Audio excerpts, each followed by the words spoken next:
Hooglied, vers vir vers, Hooglied 2 vers 7. Skittish bokkies. Hooglied 2 vers 7. Ek besweer julle dogters van Jerusalem by die gemsbokke of by die takbokke van die veld, om nie die liefde wakker te maak of op te wek, voordat dit die liefde behaag nie.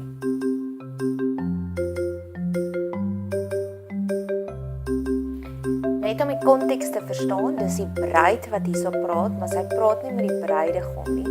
Sy praat nou hierso met haar baba gelowiges. Die dogters van Jerusalem is die baba gelowiges, haar mense wat sy nou oplei.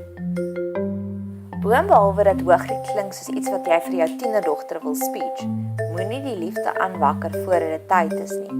Vroeg ryp, vroeg vrot. Behou jou blommetjie al daardie ou tannie speeches. Maar laat ek vir jou 'n geheim vertel. Bid werk baie beter as 'n speech. Bid eerder vir jou kind, vir jou tienerdogter, dat God die warrior engele sal stuur om jou kind te beskerm, om voor huwelik se seks te hê. Dis baie kragtiger. Hierdie is die verhaal van 'n geestelike reis. Net soos enige gelowige op daardie punt gekom het waar hulle koelheid gedrink het, waar hulle God se ware liefde gevoel en geproe het, nadat hulle pillow talk gehad het, nadat hulle fire and ice kuiertjies gehad het met God, waar hulle ingeboek het in die frequent flyer lounge en die cappuccino's gedrink het en die hemelse muffins geëet het, waar hulle die rosyne koeke, die aphrodisiac geëet het. Gaan kyk al die vorige video's om dit te verstaan. Kom die gelowige op 'n stadium waar hulle net die hele wêreld wil aanwakker, wil wakker skrik om te sê, "Hey dude, get with the program." Maar hier praat die bruid direk met haar ander gelowiges. Die dogters van Jerusalem is 'n poëtiese manier om te sê dit is ander gelowiges. Ons almal kom op daardie stadium waar ons vuur warm is van die liefde. Net soos wanneer ons net verlief geraak het. Dan wil ons die hele wêreld vertel van ons perfekte persoon wat ons ontmoet het. Net so is dit met die geloofsreis. Ons wil sommer die hele wêreld daarvan vertel.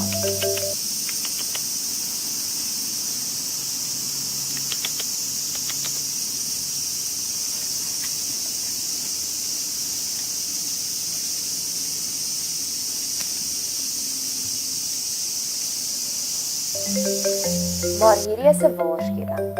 Net soos 'n bokkie skittish is, sommer vinnig weghardloop, sommer vinnig skrik, net so is die geloofsreis ook. Mense raak vinnig skittish en dit vat 'n baie spesiale godly connection om daardie deur na hulle oop harte te kry. Hierdie toneel vanuit 'n film is so goed.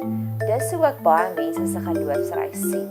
Ons moet kies om op te gaan by die roltrap, om nie net verby die man te stap nie, om hom raak te sien amper, indien dit sin maak. Jesus staan gereeld by ander mense se harte en klop, maar dis hulle eie keuse om die deur oop te maak. So jy kan bid vir die mense in jou lewe. Here, hoe moet ek vir hulle bid?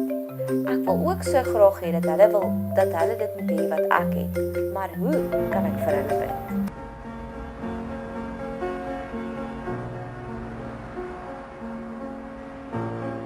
I am colorblind.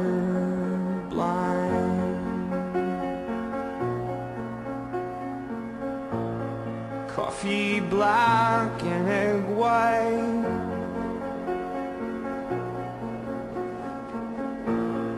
Pull me out from inside.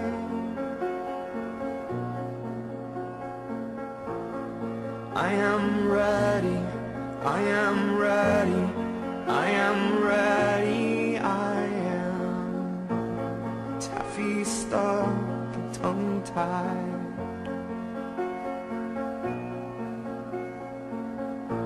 Stutter shook and uptight. I'm impressed. Well, I'm in love. Ek het dit al so gereeld self van die trap getrap, waar ek passievol vir iemand bid vir 'n radikale bekering en dan gebeur daar niks. Die persoon bly nog steeds dieselfde en dan raak ek gedemotiveerd om vir hulle te bid. So dalk, net dalk, kan God op hierdie punt vir ons 'n nuwe battleplan gee om te bid vir die bokkies wat so vinnig skittish raak en weghardloop.